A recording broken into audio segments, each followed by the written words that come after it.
It is Film Don't Lie here on A2D Radio. We are brought to you by Untitled Travel, specializing in creating the vacation of your dreams at Disney, Universal, or wherever your heart calls you. Let their talented team of travel experts, including myself, create a custom vacation for you. Ladies and gentlemen, Super Bowl 59 is set. It is the rematch, Eagles versus Chiefs, the one we've been kind of waiting for. I know Eagles fans were excited. So on Film Don't Lie this week, we don't have my regular co-host Pete. He's out sick. Feel better, Pete. We'll see you next week, hopefully. But to make up for it, I still got some awesome guests on with you, on to be with us. First guest needs no introduction. You're familiar with him if you followed us on A2D Radio. It is the one and only Coach Markus. Markus, what's going on, man? How you been? I'm good, man.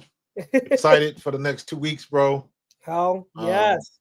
Got a lot of content to go through. It's going to be day after day after day.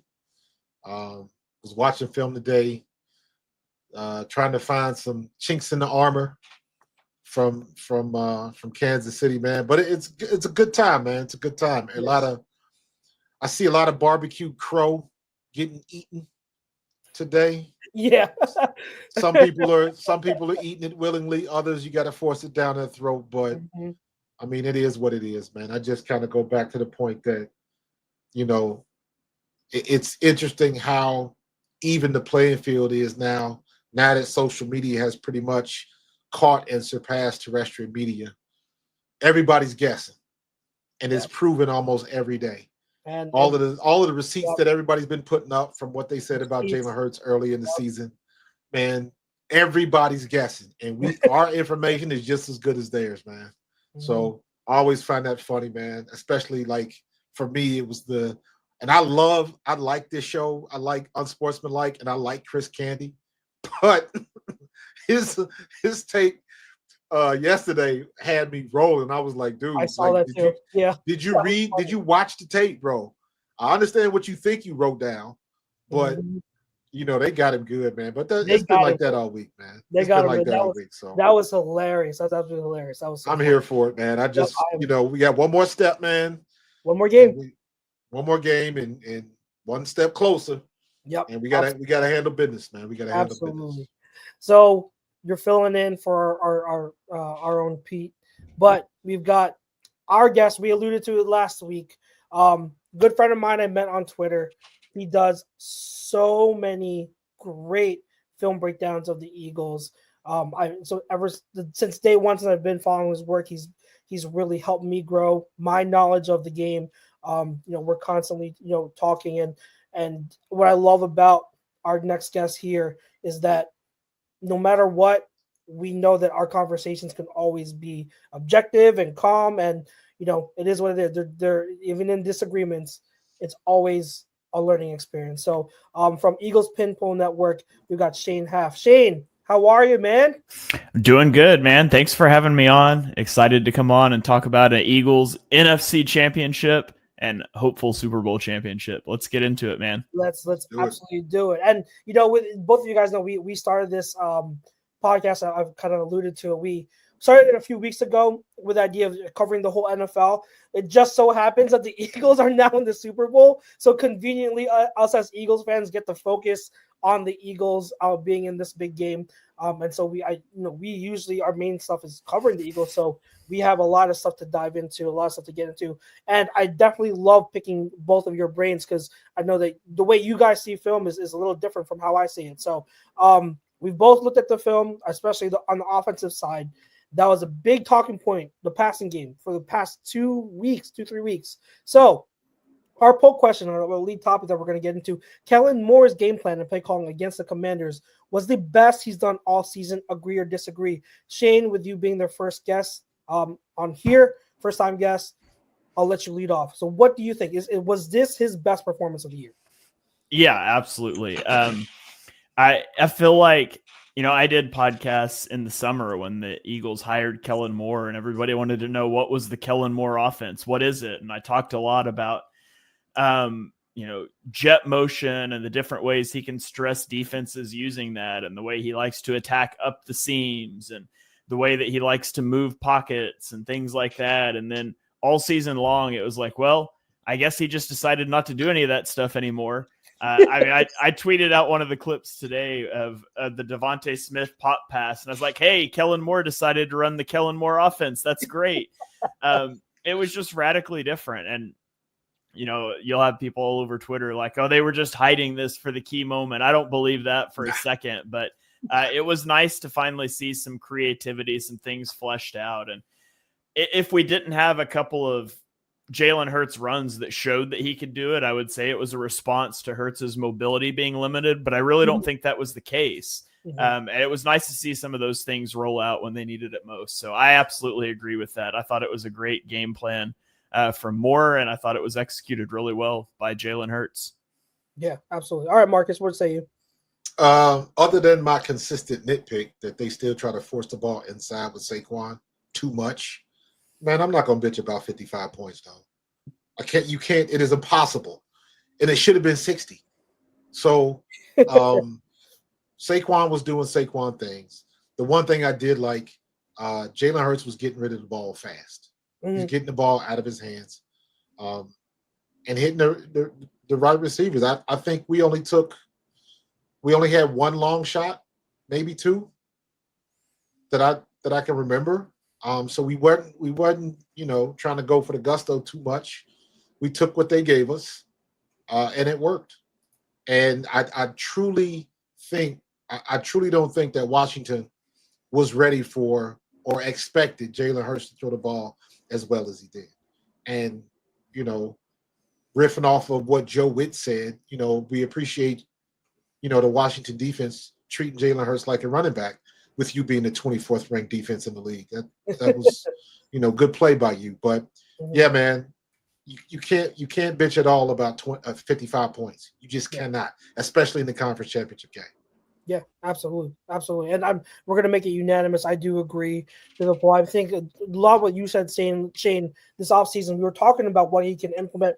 And the things that, I was really confused about is that, there are points, and you guys know this, there were points throughout the season scattered here and there, every so often. We'd see, hints of it. We'd see little elements. Week one, he started out with a lot of use of motion, right? Using a little bit of different kind of formations, a little bit more bunches here and there, but it was never consistent to where it's where is it? Where I thought we'd be able to see more of it. So it's always like a hint. And now we finally see a lot of it. Now, Shane, I don't know if you charted what you charted from watching the film. I don't chart stuff a lot unless I really have a narrative that I need to pin down. But I started charting out what I felt were concepts that were usual stagnant route concepts that we've usually used in terms of 2x2 sets with mirrored routes to either side. And then the next category were rollouts with quick throws. Then the next category were good and new and Kellen Moore concepts where we had a little bit of backside digs. We had backside routes coming in and working into the strong side of the formation. Just things that we want to see more of. So the way I charted it out of all the past concepts, there were about 8 that I'd say were typical stagnant ones. There were 5 different rollouts, and then there were 11 concepts that I felt were pretty refreshing, kind of new. Again, that's give or take. And there were a few that I didn't know what to categorize of them. There were also 4 screens. We threw 2 to Goddard, 1 to Kenny, and then 1 to Saquon. So this was the type of offense that I'm pretty sure both of you, we kind of wanted to see more of. And, whatever the reason was behind him not using it before, I don't know. I don't know if any of us on the outside could know for sure. We're, only them on the inside could tell.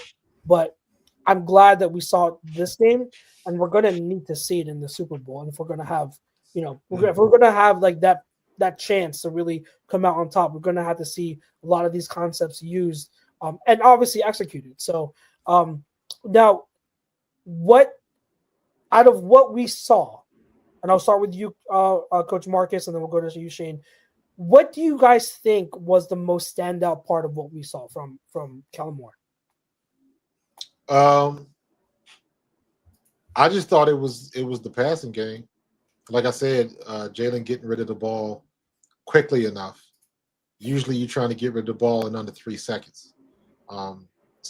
If you go back and look at that Tampa Bay game and what Baker Mayfield did, Baker Mayfield was getting rid of the ball like 2.5 consistently, and they were eating our lunch. But Jalen has known to hold the ball too long. Not always his fault, because a lot of those routes are slow developing. We might be 3rd and 5 or something like that, and you get 10 to 15-yard routes. Like, what the hell are we doing? But again, with the knowledge that, okay, Jalen's knee might be an issue, so he might not be able to escape like we want him to escape. At least that was my thought going into the game. You got to come up with a game plan where he can get rid of the ball. Get rid of the ball quick, get out of his hands. Yeah. Yes, you're going to take an L every now and then, but that's the nature of the beast in the NFL. So, but he did a great job getting rid of the ball, getting everybody involved. You know, with I would rather see Devontae Smith take those jet motions rather than Dallas Goedert, but it is what it is.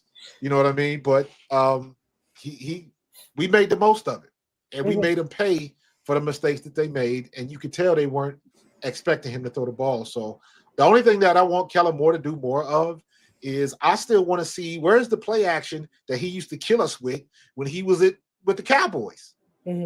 Zeke used to eat our lunch with the play action, and he was slip that tight end right underneath, right in no man's land, and he was always open. And we just don't see. Maybe we see it at least because we don't run pistol as much as I think we should. So that's the other thing. We run too much gun, and play action out of gun is, in my opinion, almost useless. Because I'm an old school running back, bro. I'm trying to go north and south. I'm not trying to go east and west. So, and north and south pulls the linebackers a little bit better. But again, when you winning, you nitpicking. When you losing, you complaining. So I'm not going to nitpick too much. If we can put another 55 up next week, I'm good.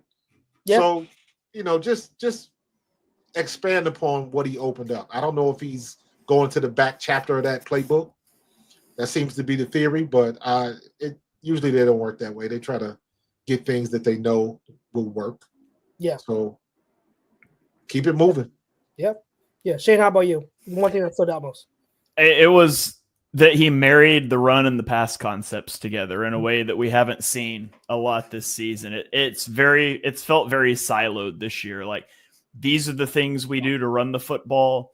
These are the things we do to pass the football, and we don't really tie them together. And it felt like they were tied together. And I mean, a perfect example is the little like sprint rollout they ran where they threw the hitch route to AJ Brown, and you know, but they ran that off of a GT counter play action, and we just haven't seen those sorts of things tied together very well throughout the season. And it's like, obviously the Eagles' run game is really good, and I wouldn't say obviously the pass game is really good. It was really good in this game, but merging those concepts together and even within the run game, playing the things off of each other. Like, they've sent guys in jet motion. I literally said in a film review, I think it was after the Packers game, one of my film points on my show with Johnny was things that they need to throw out of the playbook. And it was jet motion and orbit motion, because it's not threatening, because you never give the ball to those guys. And you can't throw the screen on orbit motion because you're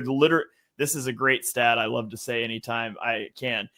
In the last decade, the last 10 years, so 320 teams, their success rate on screen passes. Where do you think the Eagles rank this year out of 320? 320? The last. Yeah. They're like 317th or something. So like, sounds like the orbit motion's not threatening. You don't hand it off on the jet motion. But in this game, they gave it on the jet motion. 4 times they gave it on that jet motion. And it set up some of Saquon's good runs too, because you stressed those linebackers and got them flowing with the jet motion. So he wasn't just trying to throw change-ups all game. He came in and mixed in some fastballs, some different things, and it was able to keep Washington's linebackers especially off balance. Yeah. When you say orbit motion, you talking about behind the QB and gun? Yeah. Gotcha. Okay. Yeah, I'm still not a fan of that because the Eagles can't throw screens to the perimeter to save their life. No, man, and because every time they do anything with that, it's usually that's wide screen to the right or left where you got one of your wide receivers blocking, and I'm like, that's bad. Yeah. No, what you said, Shane, was going to be what I was going to say because you talked about that hitch route to AJ on the rollout. I'm looking at those pop passes when Devontae wasn't in motion and how the one of them pretty much set up Saquon's 22-yard run. Like you could literally, and I posted the breakdown on Twitter how you could see the hesitation by the I think the third level safety. I forget what number it was, but you could see him on Saquon's run. He hesitates even just for a split second, and he crashes down to the middle. And because of that hesitation, that opens up that lane to where Saquon is able to get downhill. So that just that one play, it shows the difference in how you're able to set things up. And one of the reasons why I personally, not so much anymore because we hate the Niners, but I was such a big Kyle Shanahan fan because he was such a master at sequencing and setting up those plays, marrying the run game and the passing game. Him and McVay, that's they're known to do. And I wanted to see a lot of that this season. Thank God we started to see it. Maybe a little later than what we wanted to. But we saw it. We started seeing some of it. So, hey Shane, I got a question for you. Yeah. Do you think this is still Sirianni's offense, or is this more of what Kellen Moore's putting into the mix? I think it's been Kellen Moore's offense all season. So that's every time I'll put out clips of like things I didn't like, people like, oh, that's Sirianni meddling in the offense. And to me, like the offense is quite a bit different from last year and it has its own problems, but it lost a lot of the verticality, the obsession with attacking deep downfield. It swung too far the other direction. I was happy to see them target downfield some in this game. They got answers to the blitz. The motion rate doubled. They're still in the gun a ton, but it dropped dramatically compared to last year. So spacing is a Kellen Moore special. That was not something that the Eagles ever really tried to run before. So I think Kellen Moore has been running his offense, kind of the way that it was presented. And I was never a big fan of the let's blame all the pass game woes on Sirianni. All the bad stuff, Sirianni, all the good stuff is Kellen Moore. But I never did understand, and I still don't, why some of the things that we saw come into this game weren't a part of the offense from day one. Because to me, it's a lot of the stuff that it would be designed to help your running game even more if you can stretch the defense horizontally and you can build some of the boot stuff off of it. So I don't know why that wasn't a part of it to begin with, but even before it came into existence, I thought the offense was pretty radically different from last year. Yeah, and that's what a lot of the things that I have said too is that like if you compare them, you can definitely see Kellen Moore's stamp on this offense. Like it is different. A lot of the stuff he did implement, a lot of elements that were desperately in need. And I think we agreed on this, Shane, in the offseason. And maybe like Cliff has grown, but there's a reason why I wanted Kellen Moore over Cliff Kingsbury, because Cliff Kingsbury, what he specialized in and his scheme was a lot of the same static stuff that we had seen. This like we needed kind of like an infusion of different elements, like the motion, and some of the West Coast concepts, and not so much spread because we were doing spread, right? But like it's seeing some of that stuff that Kellen Moore's implemented was absolutely, you can easily tell. And I've been harping on it since day one. If the passing game stuff doesn't really wow you, look at what he's done with Stoutland in the run game concepts. Like it is vastly different as well this season, being able to incorporate different concepts that I hadn't seen in the past 2 years. And I wanted them to use. Like we're calling outside zone. Like when's the last time in the last 2 years we called outside zone? We like hardly. Dude, don't even get me started, bro. Bro, like it. Okay, so you're the running back guru. So question for you. Yeah. Because I think Stoutland could design any sort of run game possible. Mm-hmm. Do you think? And obviously, outside zone's been a Kellen Moore staple for a long time. But I wonder if the changeup in the run game, because I think there's been some warts with Kellen Moore's run game over the years. I remember talking about. I thought he was a really good hire because he had Stoutland to help kind of take some of those warts off the run game. Yes. Yeah. Do you think a lot of the varied concepts in the run game this year are because Saquon Barkley's in the backfield versus a Miles Sanders or DeAndre Swift? Or do you think it's more, is it more influenced, or is it more they have Saquon now? I think that if you were, I think it's both. First of all, I think it's absolutely both. Like there are both huge factors in it. I think if you're going to make me choose which one is more of a factor, then Marcus, you can give your opinion. I'd probably give the nod to the Saquon factor, because I think both Kellen Moore and Stout said we can call everything. Just like you said, we can call anything we want, and he's going to be able to run it. He's going to be able to execute it at a high level. Whereas with Swift and Miles, you had little bit of limited stuff. You were kind of handcuffed a little bit with those two.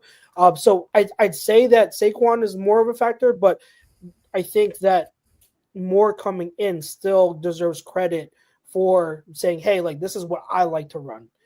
This is what I like to, because like even with before, and Marcus, we and you have had this conversation in previous shows in previous years. It's like we never even saw Stout try with Swift or with Miles to call outside zone, right? Like Swift ran outside zone pretty well, with the Lions from what I recall. Like, so it's not like he was foreign to outside zone, but Stout still didn't call it. So I think something like outside zone does, you tip the cap and you give the credit, the kudos to Kellen Moore, saying, hey, like, let's use it a little bit more. And I think that, I don't know who you'd give this up to, but I think the most effective run design they've called is counter.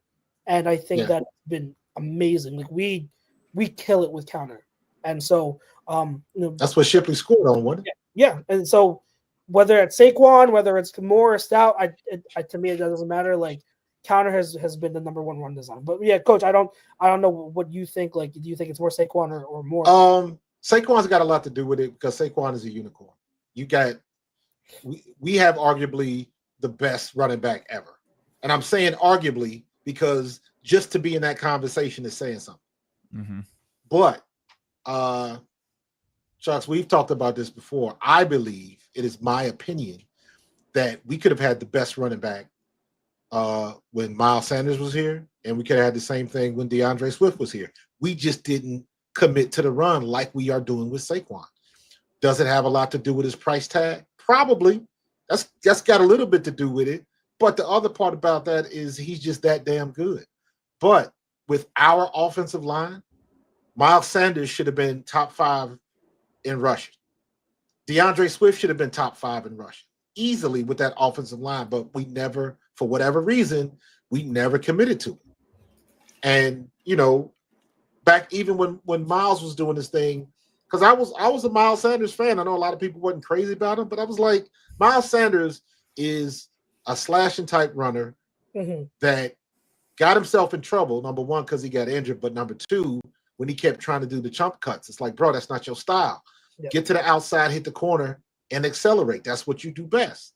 But when he had that 1 year, it was like he could have been even better, because I got mathematical with it. And it's like, if you look at his average yards per rush times the difference in the number of carries between him and who won that? Who was the leader that year? Josh Jacobs in Vegas? 2 years ago, I think it might have been Jacobs. Yeah, it was Jacobs in Vegas. If you take the difference in his carries times Miles' yards per carry, he'd have been right there. He'd have been number 1 and number 2. But they didn't commit to it like they're committing to Saquon. And the same thing with DeAndre Swift. I thought DeAndre Swift was that good. No, he wasn't a big guy, but man, when he got his space, he was out. They just never committed to it. Yep. So, we should. There is no reason with this offensive line and Jeff Stoutland that the last 3 seasons we shouldn't have been top 5 in the league in rushing. That shouldn't have happened because I was somebody that wanted Cliff Kingsbury until I found out that he wanted to bring his whole staff in and get rid of Stoutland. I was like, oh, hell to the no. Jeff Stoutland is I didn't even Teflon know Don. about that. I didn't know about that. You do not touch him. Yeah, he cannot go nowhere. As soon as I found that out, I was like, nah, he got to bounce. Because I didn't know about that. Jeff Stoutland is the most important piece of this team right now. And I would dare to say that Vic Fangio is approaching that same type of territory because everybody that comes through with Vic, he's figuring out a way how to use them and get them players to pay dividends. I hear it. No, I definitely, yeah, you've been on that argument with Miles. I think there was more so a case with Swift. I thought Swift was an upgrade, even if it was only a marginal. Definitely. I thought Swift was an upgrade for Miles. But we're seeing like just what a difference Saquon makes with that. So great stuff, gentlemen. We talked a little bit about the passing game, the running game. So awesome stuff to get that. So let's use that to transition. All right. So let's go into the film room and let's talk about Saquon. And the first play I'm going to bring up is his opening carry, the 60-yarder. And Marcus, when I saw this, I swear to God, I thought of you. I was like, I hear Marcus now saying, "Oh my God, a toss play." Outside, bro. Outside. So I hear you. And I think it's been known now that, or it's been talked about now, how Hurts probably audibled or checked into this run.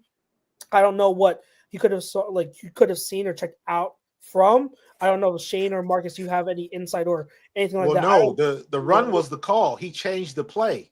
Whenever he changes the play and you hear him go reload, reload just means run what we called the first time. So whenever he audible to, he changed it back to the toss crack. To the toss crack. Gotcha. Okay. So we got here the toss crack, and when I did my breakdown of this, the first thing that I noticed, and I'm sure you guys noticed it too, is AJ Brown's block. It takes. I know people said Mailata was part of it too, and he absolutely part of it too. But to me, AJ Brown's block is what takes out those 3 defenders. And I don't know what Six is doing here, why he tries to spin out of it, but him trying to spin out of AJ's block. That's what he knows it's going outside. Wagner out of it. It takes Wagner out of the block, and then you've got this defender here too. That is pretty much washed. That getting those 3 defenders out of that play right away is. Ooh, look at his knee. He hyperextended his knee. Yeah, it kind of looked like it too, right? Like that was a bad step. So, hey, not for nothing, AJ Brown owed us that because that bullshit block he did against LA when we were on the goal line and he let that linebacker cross his face and we ended up getting tackled for a 2-yard loss. I was like, come on, bro. Yeah. You never let somebody cross your face. That's the number 1 rule as a running back when you on the line of scrimmage. Don't let nobody cross your face. So he owed us that one. Did you guys see anything, Shane, or anything? Did you see anything else from the initial mesh point here that stands out in terms of O-line or anything that pops out? I just laugh every time watching AJ Brown when Jordan Mailata just like plows a Washington guy into him and then takes out like that entire group. And I love the mic'd up clip that came out later of him apologizing to AJ Brown on the sideline. Oh, I didn't hear that. I got to listen to that then. Oh yeah. He comes up to AJ Brown. So what everybody was talking about is like, he just starts like laughing maniacally, like right here. Yeah. And as he's running downfield. But the thing that, and then he has the line, he says, "Follow me, I know the way." And that's what everybody was talking about. But to me, the funniest part was at the end of that clip, he goes up to AJ Brown on the sideline. He's like, "Hey, I'm sorry, bro." I gotta check that out. That's hilarious. But yeah, that was the key to that. The first key to the play. I think we all can agree to that. Like when I saw this live and I saw that pile up happen, I'm like, yo, this is going. This is going to be a big run. I didn't think it was going to be a house call because as we can see here, he gets these 2 defenders and he breaks both of them. I didn't think when he kept his feet on the spin. Once he kept his feet on the spin, I was like, he's out. He's gone. Mailata knows. Look at him. Yeah. He's pointing already. Also, look at the first defensive snap for Washington in the NFC Championship game, and look at how many guys are just jogging behind the play. Oh Like it should have never been a touch. Like if you take it back like a second and just hit play and watch these guys jog out, there's no way that some of these guys shouldn't be in on this play. 91 is done. Oh my God. Yeah, even especially Luvu. Luvu's just out there jogging. Like, yeah, right he there. thinks it's over. He thinks it's down. He thinks it's down. Yeah, man, when I played it, you may have got fined for that. That's to 91's credit, at least he's a big D tackle. But yeah, so he knows he's out of the play anyway. but you watch the Eagles defense, they just swarm to the football. Like those reps aren't on tape. Even like the Reed Blankenship's fumble recovery near the sideline. Yeah, I think it was Cooper DeJean stands the guy up. Zach Bond punches it out.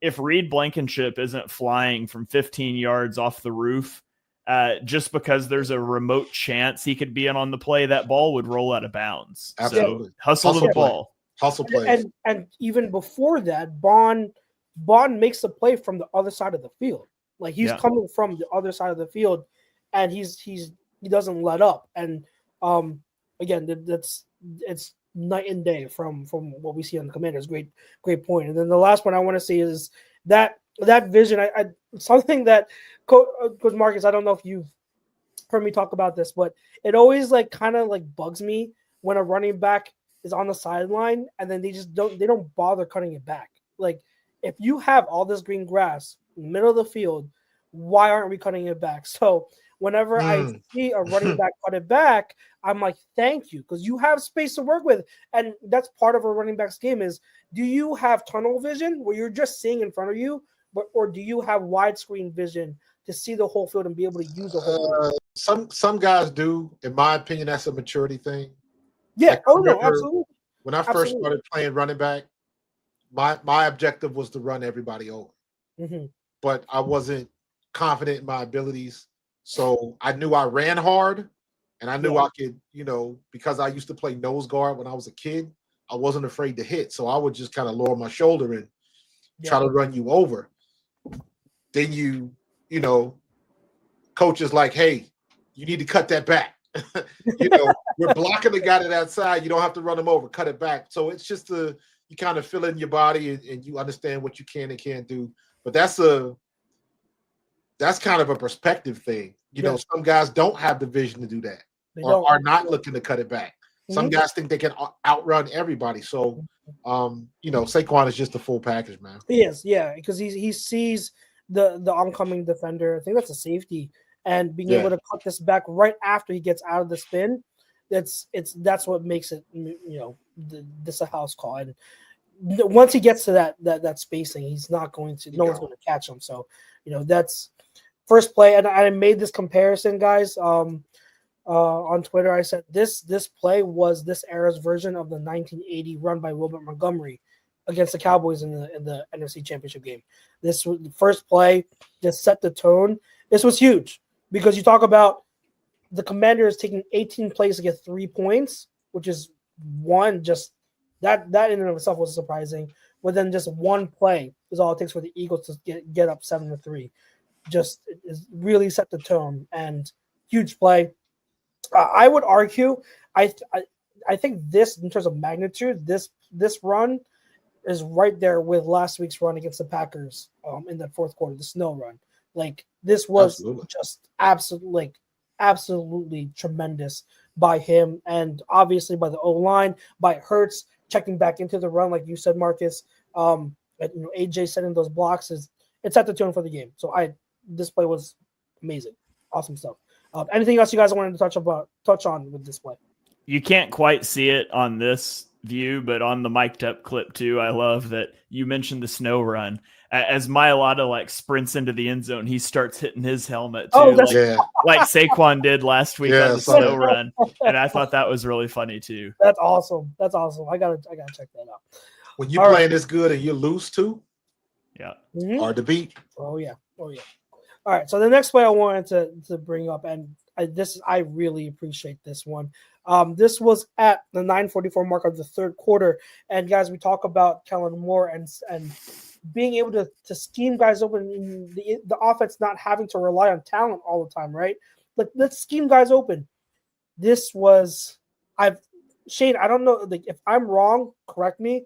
I don't remember them using this concept at all this season. This is the first time I've seen it, where you have pretty much the post. I think it's Devontae running the post, and then that's pretty much essentially a clear out for Goddard to run a wheel route or rail route, or however you want to frame it. So having that switch route concept, and then Saquon in the flat to hold the one defender, the linebacker, you're scheming Goddard open. So as we see how it unfolds, and I think who goes in motion? Is it Dotson? Yeah, Dotson going to go in motion. And you see there, you've got Smitty. He's going to run that post, and look how it freezes these offenders. Like Wagner's pointing, and he's trying to say, "Hey, this one's coming free on the switch. This defender is held by the flat by Saquon, and then this corner is obviously on Smitty, which opens up Goddard for that wheel route down the field. This goes for, I think, 21 yards. Was this 21 yards? Yeah. Everybody was open on this one. Yeah. It was great. Just great concept. I want to see more stuff like this. But yeah, anything else you guys wanted to chime in on that you saw from this play? So I think it's playing off of, if you remember last week, backed up on the goal line, they ran that little swing route to Saquon with Goddard swinging out in front of him to block. I think it's playing off of that a little bit, because you get the post route from Devontae, and it's trying to carry this. I think it's Lattimore is the corner. He's trying to clear out the corner and the closed defender in the middle of the field. But Goddard, to me, it looks like, you swing Saquon out to the flat, and you're kind of drifting Goddard out in front of him, because Goddard doesn't just run this route hard from the beginning. He kind of jogs off the line out to the flat a little bit, and then he gets up the sideline. And I think you're trying to get that guy to bite down on Saquon. He saw this on film last week, that you threw that out to Saquon with the lead blocker in front of him. And so I thought it was another one of those nice examples of sequencing, building off of something that they did last week, and just having a little counter to it this week. Look at Goddard's width, because there's a point right there where that cornerback, both those cornerbacks, they're looking at each other. Yeah, he's in the zone, so both of them are right there. Yeah, so they're both trying to figure out, is he going to stay there? Because I think 54 is thinking he's going to do an out. Yeah, he just keeps going. So he's got to beat.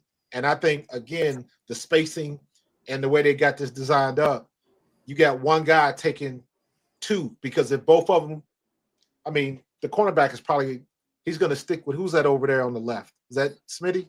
Smitty, yeah. So at the end of the day, they got a choice to make. But that linebacker, that's the mismatch you want. Because he can't, clearly he can't cover. Yeah, that's Wagner. It's a 500-year-old Bobby Wagner. He ain't carrying anyone in coverage.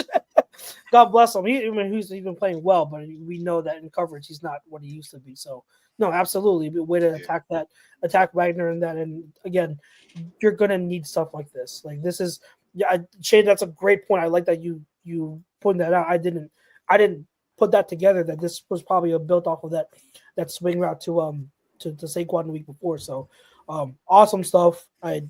I saw this and I'm like, live, and I'm like, woo, like, where's this been? Where has this been all year? So Kellen Moore won the chess match, man. He did. That's what we've been looking for, man. Because I mean, shit, linebackers cannot cover.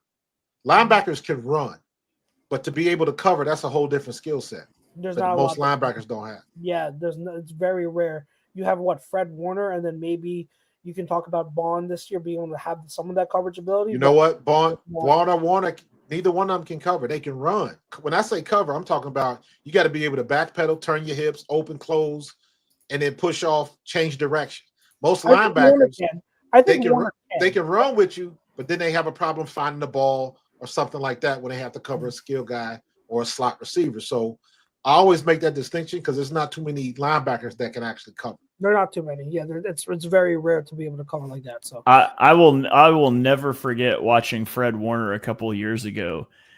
being mugged up in an A gap and then bailing Yes. and carrying a slot receiver up the seam. I was That's like, what I'm saying. that's He's unbelievable. Rare. He's rare. He's the one guy I think that can cover, but like to the point, like that's rare. Like you don't have that at all. Like that's just rare. I don't know how else to say it. Yeah. So I hear you. Anything else about this play that you guys wanted to cover, or anything else? Like we might not have the clips, but anything else from the game? Any specific plays you wanted to just highlight before we're going to transition over now to a play from the Bills Chiefs game, but I wanted to touch on anything else from the Eagles film. Yeah, my only question is, how come we can't run this out of pistol? I've been with you from day one, Marcus. Like, I'm glad they're using more pistol, though. I am so glad that that's now been implemented. So I hear you. I hear you. All right, so let's switch it over. You talk a lot about the Eagles, and if any listeners now have been like, man, come on, let's get to the Chiefs Bills game. So we are going to cover a little bit of this. So let's talk about this.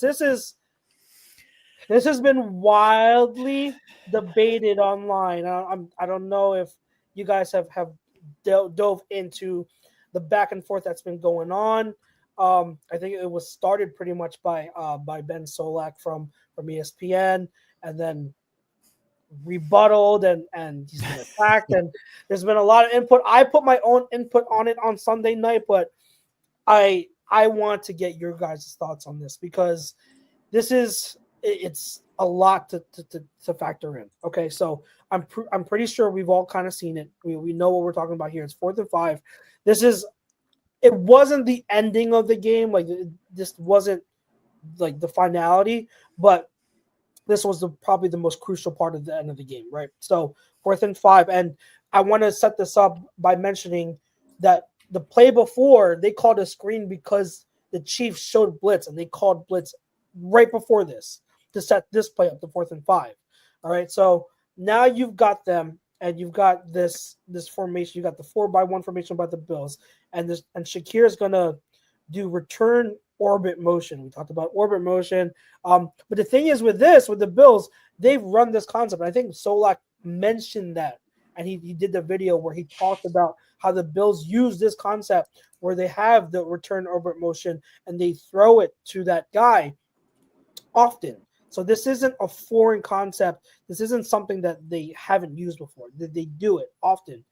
But I think what everyone is upset about is because there is a corner blitz and you've got now 2 free Chiefs defenders in Allen's face, it's not easy. It's easier said than done for him to kind of throw that check down to Shakir because this is a mesh route, right? He's running mesh.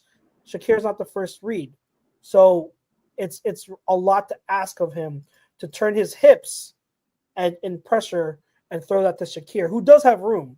So that was the whole argument there. I'll give my thoughts real quick, and you guys rebuttal. You guys give your sense, but I think that because they've run this before, I can understand if you're Josh Allen, this is a very difficult play to make.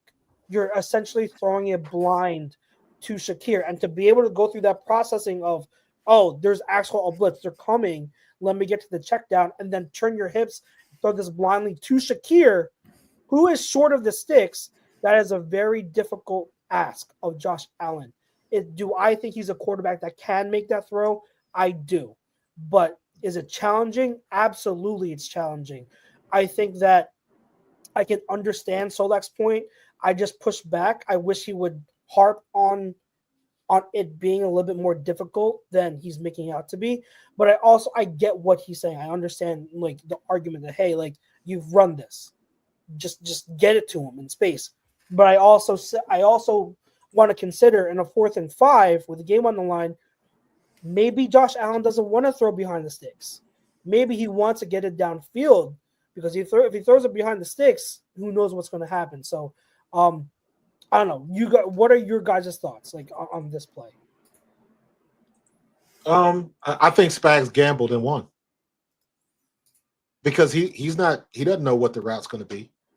So if that Z receiver up the top if he's doing anything different, if he's doing like maybe a 7 to 10 yard out or something, just an out just to get past the sticks, maybe he's still got enough time to throw that to the location and throw the dude open. But he's coming across the field, and to your point, the rush is coming to his right, and he would have had to throw to his left. He's even got the wide here, the running back, with your orbit motion that you hate, and there you go. He can't get back to it, but he would have got the guy number 10. He had plenty of space, but you got guys coming in your face, and you stuck. Spagnuolo gambled and he won. Yeah. Shane. Yeah. Don't ever go condensed on a high leverage situation like this against Spags because pressure's coming. Yeah.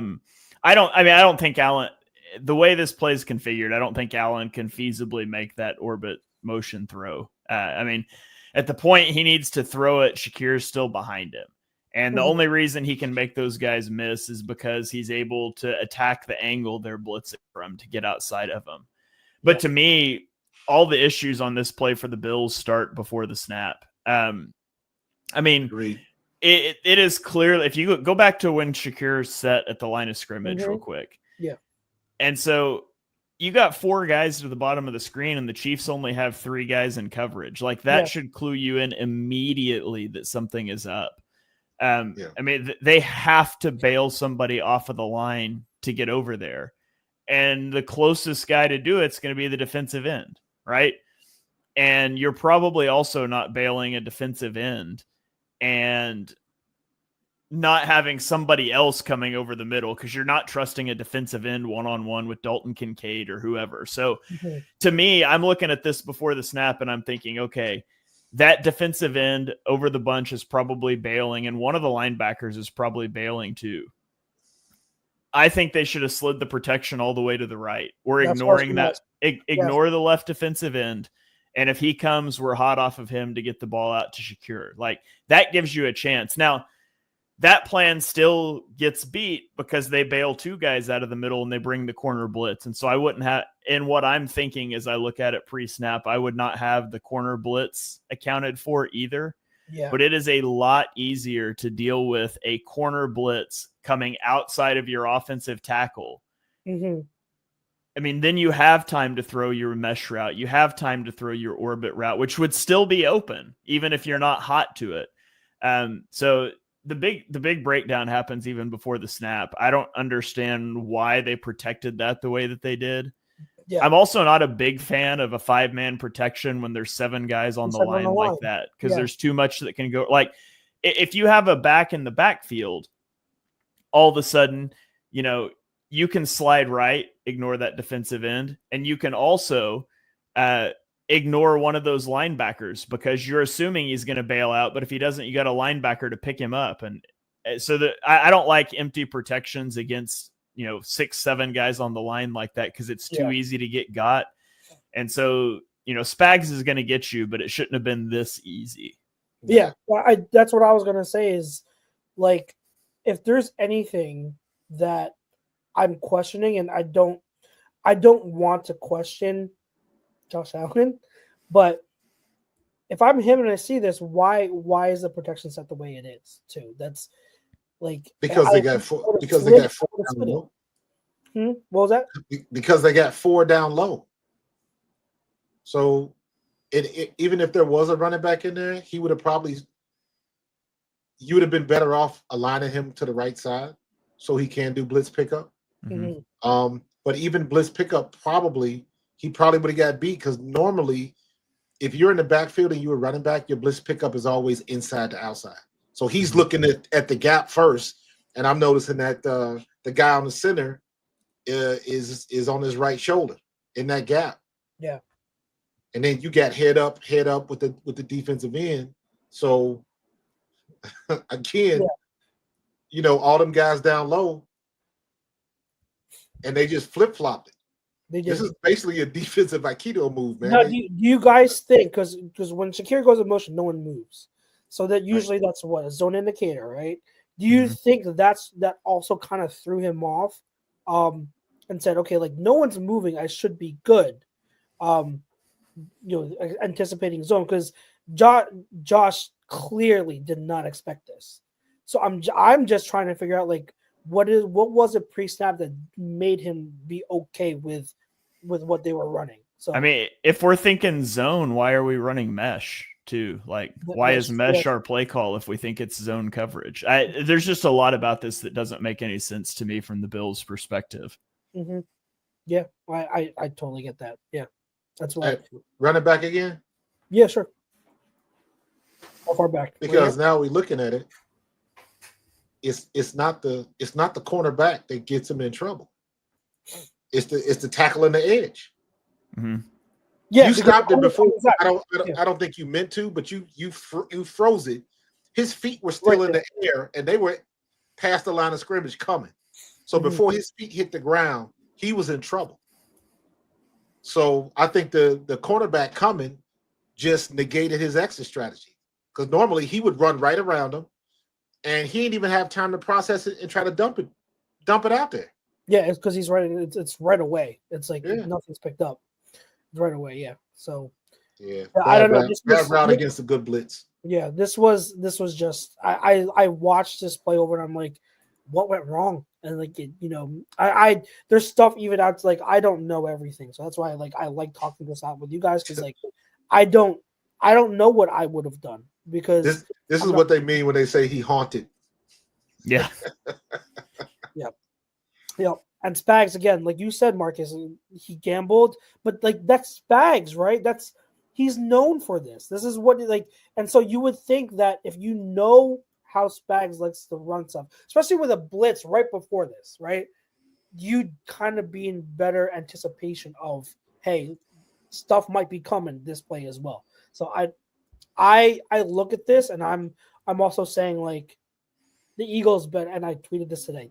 The Eagles better be prepared for a lot of these looks, a lot of simulated pressures, and a lot of these pressures, these blitzes from Spags, because I didn't mention this earlier, but if there was one thing that the Eagles offense wasn't that great at against the Commanders, it was their pass protection stuff, their pass protections, and saying that, and like that's an issue all year. I get that, like we still aren't great with setting up hots, but you're gonna have to be better than they were against Commanders. You're gonna have to be so much better against Spags. So. I would give him a little grace on that one because of Dickerson.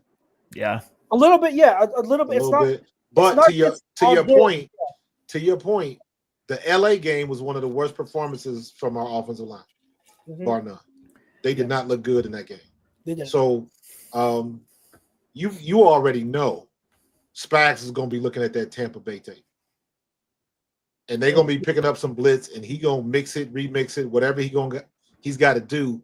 Yeah. However, Juergens is going to be a lot healthier.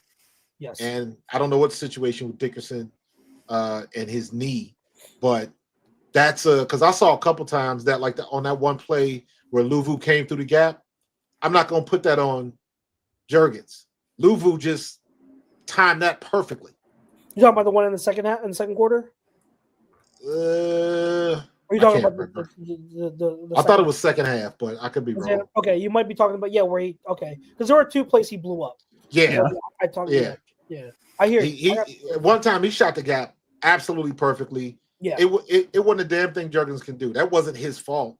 But there was another play I remember where he came through scot-free, and that was Dickerson because I think Calcaterra was in the gap, and Dickerson reached to the right.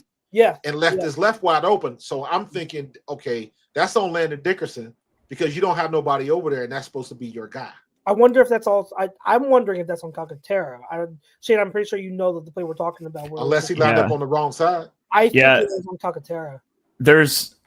You can't know for sure. If I was guessing, I would guess Dickerson was in the wrong on that one because he starts to push the guy out to the left and then comes back to the right. Like he was kind of second guess, but there's no way to know for sure. I mean, for sure, Calcaterra and Dickerson were responsible for those two A-gap blitzers and they didn't sort it out correctly. But also maybe let's not ask our backup center and our backup tight end who can't even block who can't even block a tight linebacker ends on the are horrible at perimeter to blocking. make Oh a my pass God. protection block from an alignment he's never played before. Like Exactly. maybe let's not do that. Exactly. So, You know what? To that point, I don't think we really appreciated how much losing Gainwell would hurt. Gainwell, in my opinion, is a better pass protector. I than Saquon. still refute you on that. I think Saquon is better. No, Saquon has gotten better.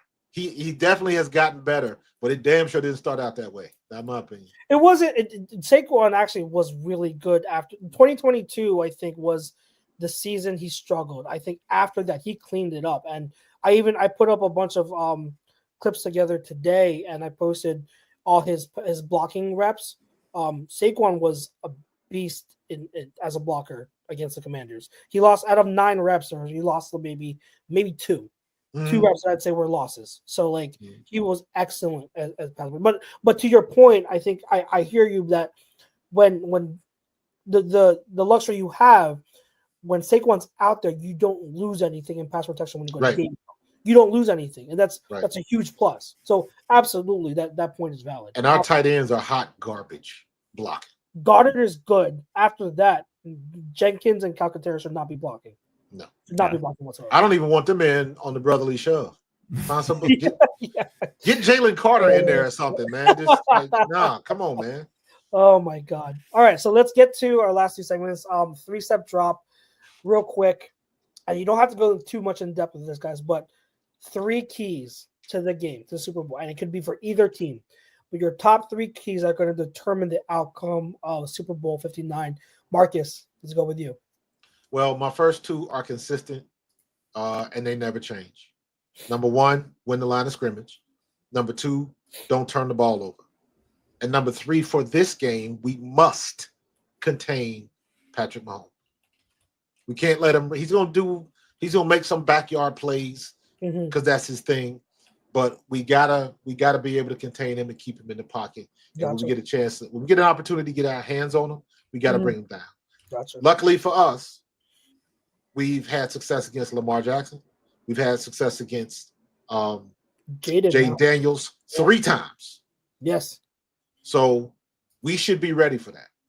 So win the line of scrimmage, don't turn the ball over, and contain Patrick Mahomes. Yeah, for me, number 1 is the interior offensive line's got to sort out pass pro. And I'll throw out the last game because of all the center issues and playing a backup at guard. But in the first 2 playoff games, the Eagles' interior offensive line allowed a 26% pressure rate and a 7% sack rate. And that's untenable when you're facing a guy named Chris Jones. And so they're going to have to sort that out. And then you're going to have to be willing to adapt. Like, we can talk about the Vic Fangio system. I don't know what the Steve Spagnuolo system is because he doesn't have a system. Like, he's headhunting weaknesses in the opposing offense. And like, one week he might come out and play a ton of quarters. The next week they might blitz a ton. Like, the only thing consistent about Spags is his inconsistency in his approach. And so you're going to have to be ready for whatever curveball he throws you and adapt to it on the fly. And then on the defensive side, it's just a rally and tackle. Mahomes has the 3rd lowest average depth of target in the league this year. He's throwing the ball. He's getting it out quick. So much of what they do is screens to Xavier Worthy to use his speed. And it's Travis Kelce yards after the catch on 3-yard little hitch routes where he just knows where to sit in zone coverage. And so you're going to have to rally and tackle. Don't let them pick up yards after the catch, and then win 3rd and medium, which is a down they struggled early in the game against Washington. They caught up to him later on. And so it's going to be the same thing. You're not going to get them behind the sticks a lot, but you got to win 3rd and mediums. Yep. Absolutely. I'm going to go like your point about pass protection. I'm going to expand off of that. You have to have answers, better answers versus Spags blitz looks and simulated pressures. I think that protection in the interior is one of them, but you've got to be able to do better than just Jalen rolling out and trying to hit something down the field. Like, it doesn't have to be anything complex, but please give me some better hot answers than what they've been doing. Like, just marginally better for 1 or 2 plays. So their answers against those pressure looks is going to be the first one for me. Second one, neither of these teams make mistakes, turn the ball over. That's part of the reason why the Chiefs are here is they're not the most talented, but they wait for the other team to beat them, to beat themselves, right? And they just execute, especially on third down. They execute and they convert. So who is going to be the first team to make a mistake? And then the last one, I was going to go, I was flip-flopping between this and the Eagles' run game, if they're going to be able to continue dominance, but that might be a little bit too generic. So I'm going to say special teams, especially Jake Elliott on the Eagles side, and then Nico Remigio on the Chiefs side. A guy that not many people might not know, but Remigio is a killer returner, absolute beast of a returner. I don't know why it took the Chiefs this long to utilize him in the return game, but he is really, really good and dangerous. You have to be able to contain him and make sure the game doesn't swing on a Remigio return. So I'm going to say special teams. Elliott, he's got to be perfect. He can't miss any kicks. So those are my 3 keys. We'll see. We'll get into more previews, Super Bowl preview stuff next week. But guys, last segment, no huddle, random stuff. Anything you want to shout out there? It can even be non-sports related, non-football related. But any quick topics you want to hit on before we get out of here? I'll stay on task. Shane, are you worried? Do you have any concerns about Kansas City's secondary? No, I mean, I think Trent McDuffie is a really good player, but the defense is not nearly as good as Kansas City defenses have been. I was looking this up, earlier, if you want to go by DVOA out of the last 3 years, this is their worst offense and worst defense. If you want to go by EPA and success rate, it's better than last year, but significantly worse than 2022. I think this is a better Eagles team than they were in 2022, catching a worse Chiefs team. But at the same time, it's Patrick Mahomes. Patrick Mahomes, though. It's Andy Reid and it's Spags. Yeah. So when you have them, you got a chance. Don't get in a 1-score game against Patrick Mahomes. Please. He said what? 7-0? Was that what it is? He's 7-0 in 1-score games? Oh, they've won like 16 straight 1-score games.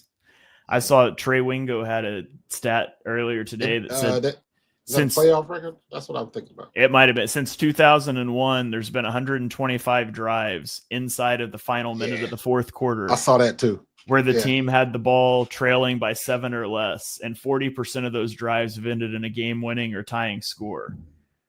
Tom Brady was 6 of 11 in those situations. Drew Brees was 3 of 6. Patrick Mahomes is 7 of 7 in those situations. We did the whole Nick Foles left the field with the lead thing. Don't leave the field with the 1-score lead. You better leave the field with the 2-score lead or score with zeros on the clock. Yeah, facts. Yep, I hear you. Shane, no huddle. What you got? Oh shoot, I don't know. Maybe that was my no huddle. Circle back to me. Maybe I'll think of something. I'm going to just give a shout out again to the Cowboys hiring Brian Shaw. I don't even. There's a photo circulated. It was posted by a Cowboys fan and it had Shawty's resume, and it had marks on it for each of his tenures at coaching. And if you look this up, and I'm sure if you're listening, look it up on Twitter or online. It's going viral.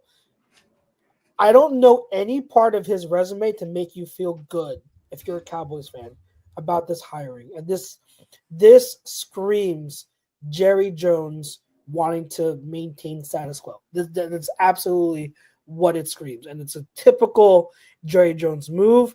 And his quote after the hire where he said he's not Brian anymore, he's the head coach of the Dallas Cowboys. I do not for the life of me have any idea what he's talking about, but that's I didn't think it could get worse with the Flowers with Nick Sirianni, but, but that's Jerry Jones was like, hold my beer. It's bad. It's bad over there. If I was a Cowboys fan, I would have no hope for this team until Jerry Jones is out. Like Jerry Jones is just we talk about everything that goes wrong with the Cowboys.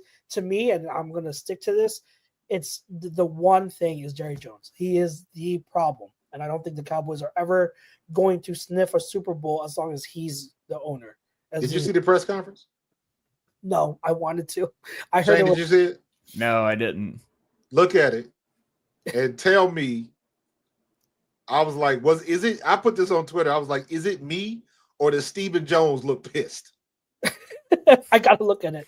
That's my lot of clip. I got to take a look. And the funny part is, did y'all see Jerry's part on Landman? No. On the show Landman?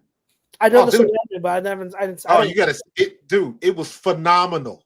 He was phenomenal. You got to watch it. Just put Jerry Jones, Landman, and you'll understand what I'm talking about. And he's talking about how successful he is. And when he bought land in Missouri or wherever, so he could have an office, so he could be close to his daughter. So he did his whole soliloquy about doing all of this stuff for the Cowboys in the oil, so he'll be able to work with his kids. And in real life, he ain't letting his kids work. It's like, you got to watch that, though, man. He was phenomenal in it, man. I was like, he did the damn thing. I was like, bravo, Jerry Jones. But you still batshit crazy when you be talking about glory holes and all of that shit. Ain't nobody schooled you what that term means nowadays. Come on, son. Oh, my God. Shane, circling back to you. You got anything? All right. Yeah, I don't think the Saints can find a head coach. Like, if the Saints called me, I'd take the job because I'm never going to get a job. But so maybe if you call like a quarterback coach or something, but like a guy like Kellen Moore or any offensive coordinator, like to get me to take that job, you're giving me the John Gruden contract, because whoever takes the Saints job is going to be fired in 2 years because their cap is so bad. They have to dramatically hit the reset button, and it's going to take 2 years of barely being able to field a team to get out of it. And so whatever coach they hire is getting fired in 2 years. So you might as well make it worth your while. So anybody that actually wants to be a head coach in the future, don't get that New Orleans stink on you. Just stay where you're at and wait till next year. I thought it was very interesting that they flew to Philly to interview. I was like, really? And we about to come down there in a week? Like, that didn't make sense to me. And I was like, okay. Really, and then you hear that, Kingsbury was like, nah, I'm good. Yeah. So that's a great point. And I don't know if I've ever told you guys this. When it comes to like teams that I hate, obviously it's Cowboys, it's obviously Giants. And I don't even hate the Commanders. I hate the Saints. They're my third team. I've hated the Saints since 2006, and I loathe them. So seeing them in this misery is music to my ears. I love it. So God bless anyone who takes that kind of coaching job. Markus, let us know where the fam can find you at. Man, you can find me on Pro Fan Talk right here on YouTube. I will be putting out content daily until the Super Bowl.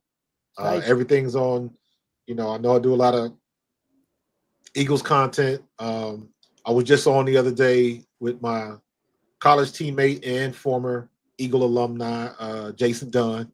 Jason Dunn is 8 years in KC.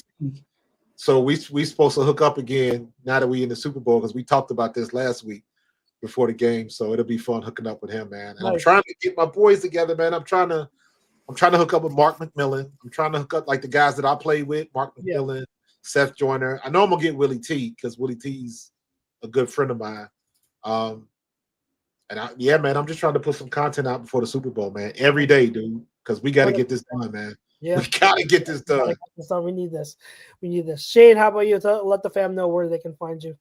Yeah, you can check me out on Twitter at Shane Haff NFL. That's where I tweet all my all 22 clips and stuff. And I'm on a lot of podcasts for the Eagles Pin Pull Network. It's a podcast network that I run. And we've got all kinds of different shows there. We do draft stuff. We've got kind of more of your fan, general Eagles talk stuff. I have an in-depth like film review show that I'll be recording tomorrow with Johnny Page from BGN. And so that's the best place to find us. Find me is on Twitter at Shane Haff NFL or Eagles Pin Pull Network, wherever you get your podcasts, or on YouTube. Awesome. Gentlemen, I greatly appreciate you coming on with me. I would love to have you guys on definitely again during the off season. It's draft time. I know we're all of us are big on the draft, so we've got a lot of off season to talk about. So love to have you on again, and thank you for providing awesome content and insight. You both of you make me a better football player or player. God, a better football fan. God, can't even talk. You guys make me a better football fan, so I appreciate both of you, and I'll talk to both of you on Twitter. I'll see you on Twitter. But to those who listen in, thank you for your support on A2D Radio. Make sure you catch all the other shows that we got for you. Catch us on Eagles Talk, A2D Wednesday nights. We got A2D the flagship shows on Sundays. And of course, all the other shows, the wrestling shows and the hockey guys. Catch us, all of us. We thank you for all your support. We will see you next week for our Super Bowl preview show. Hopefully, Pete will be back and we'll have another guest on. Until then, appreciate you. God bless. Peace out. Go Birds.